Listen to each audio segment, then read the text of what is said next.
ચડ્ડો પહેર્યો હે, ચશ્મા આમાં ચશ્મા પહેરી પાઇપો મેલશે કોઈ માણસ ખરી વાલા જેવો તો જોઈ છે ખાલી. તડકો તો વખો તડકો પડે હે. કરાવું છે. Hello guys, good morning, welcome to my new blog. I hope તમે બધા મસ્ત છો. તો ગાઈસ આજે અમે આવી ગયા છીએ સેન્સર ચેક કરવા માટે. આ પાછળ તમને મકાન દેખાય એ બંગલાની અંદર સેન્સરનો ફોલ્ટ છે. તો હું અને જયેશ બંને જણા આવી ગયા છીએ સેન્સરનો ફોલ્ટ ચેક કરવા માટે. તો ચલો અંદર જઈએ. આ છે આપણે મોટરનું પેનલ અને આજે આપણે સેન્સર લગાવેલું છે એ મેન્યુઅલમાં ચાલુ થાય છે, ઓટોમાં થતું નહીં. ઓટોમાં કરીએ એટલે સ્વિચ બંધ થઈ જાય છે મોટર. એટલે આપણે આનો ફોલ્ટ કાઢવાનો છે, શું ફોલ્ટ છે. તો ગાઈસ પહેલાં અમે ડાયરેક્ટ ધાબા પર જઈએ છીએ સેન્સર ચેક કરવા માટે.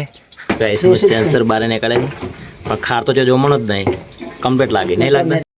તો ગાઈસ અમારે જેસું ઉપર તો દેખીને આવ્યો, હવે નીચે આવીને પેનલમાં શેડા ટ્રાન્સફર કરે છે.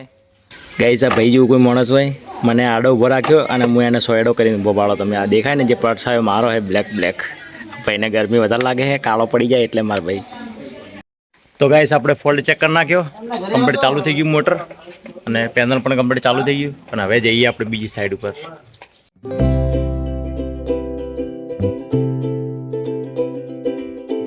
ગાઈસ આપણે પહોંચી ગયા છે આપણી સાઈડ પર અને આજે આપણે મૂકવાની છે પાઇપો 4 મકાનની. તો હું તમને બતાવું કયા 4 મકાન છે.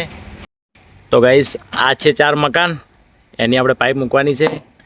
ગાઈસ કોઈ હોમ માણસ હોય કપડાં ભેગા લઈને આવે અને પાઇપમાં મૂકવા થાય એટલે કપડાં બદલી રાખવાના. કપડાં શું લ્યા બદલવા આપણે જે છે એલથી મૂકીએ. એવું તો કાઢ્યું જ નહીં. ચડ્ડો પહેરી તૈયાર. કઈ જે શું કપડાં લઈને આવે છે આપણે લઈને નહીં આવતા કોઈ દાડો. 12 મહિના કામ કરો પણ દિવાળી પોત દાડા આવે ને કાઠો પડી જાય. એ સાચી વાત ના દિવાળી દાડા કોઈ બધું ભેગું મરી જવાનું હોય. કઈ તમે જુઓ ખાલી અમારો બંગો જેવો તૈયાર થઈ ગયો, ચડ્ડો બીજો પહેરે.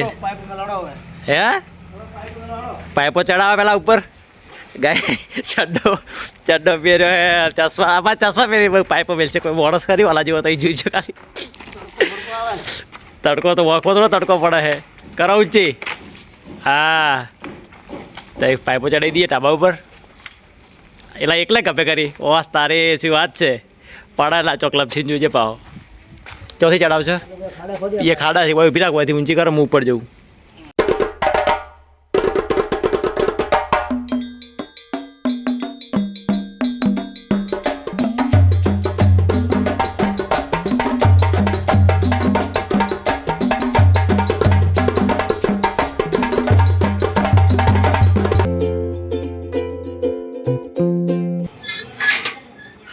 ગાઈસ આપણે ઘરે આવી ગયા.